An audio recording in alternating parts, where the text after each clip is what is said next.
Sathya Sai Speaks, Volume 2, Chapter 13, The Inner Temple.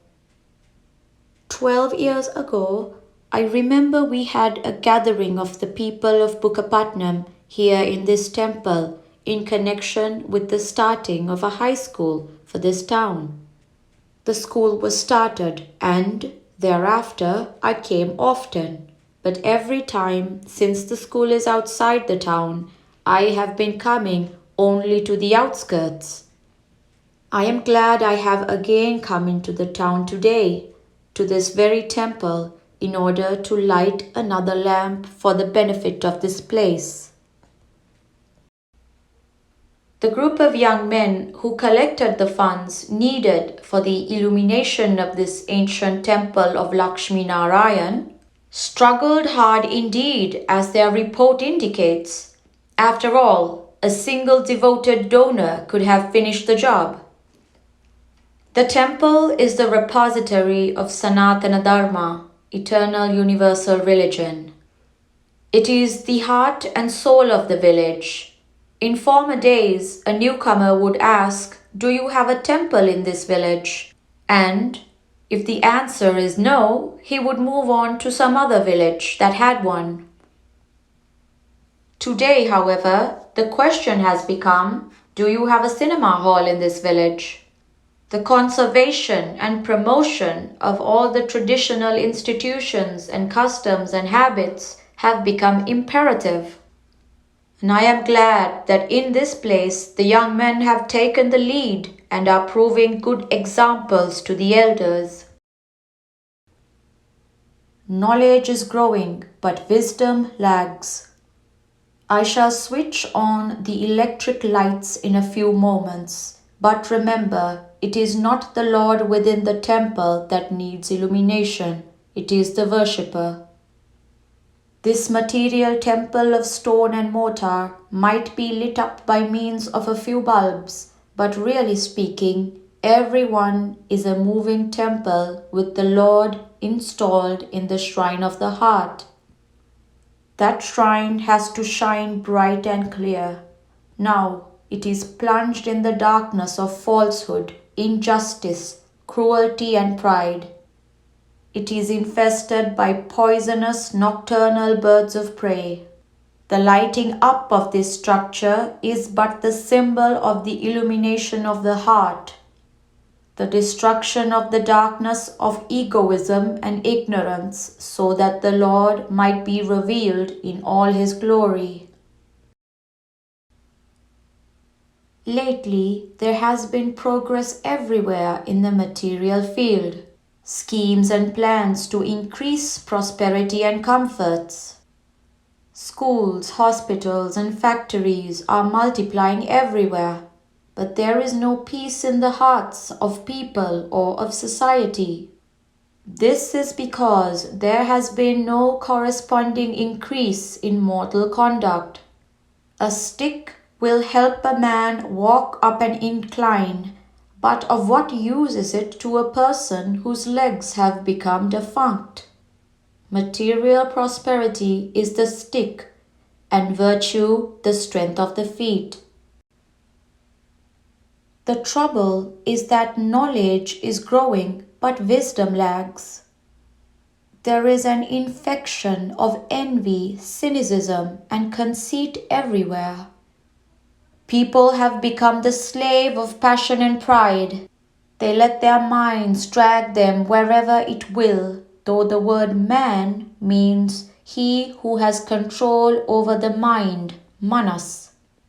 Control of the mind can be achieved through spiritual discipline and training.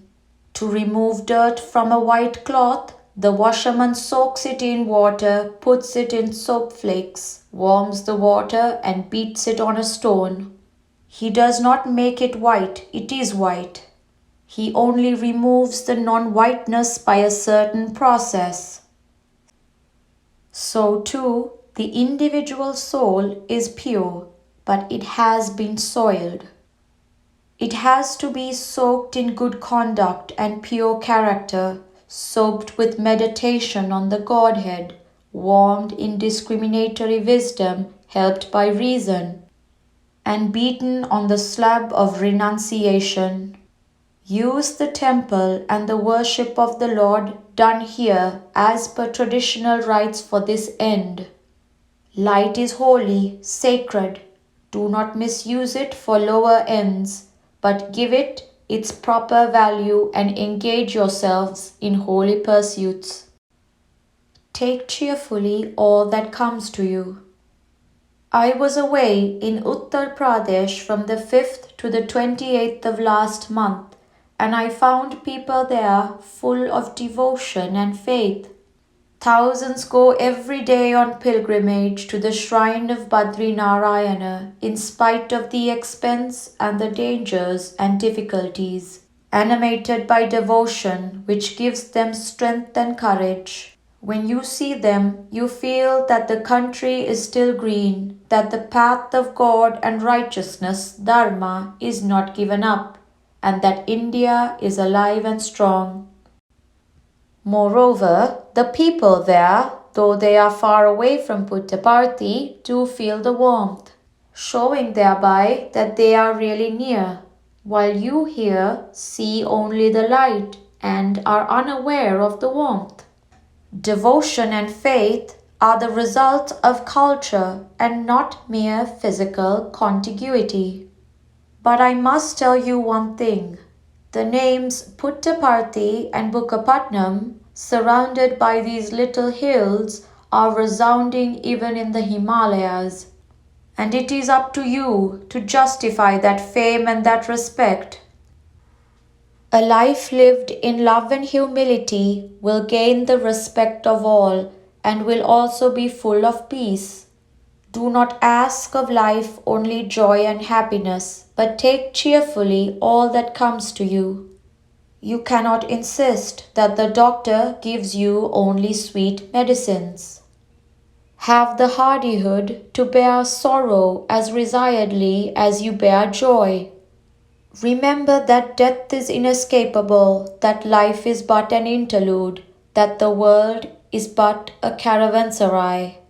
And you will get the strength to pass through the pilgrimage of this birth. Bukkapatnam, 1961, July 18th. Consider first things first.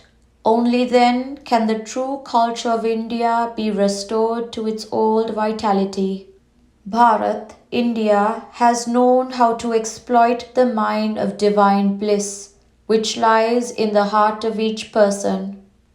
The seers had said that if the motherland sacred cow, the real mother, and the Vedas are reversed and used as best as one can, then one would have happiness here and liberation from the cycle of birth and death. It is because the people of the country followed this path that India has remained India. Sathya Sai Baba.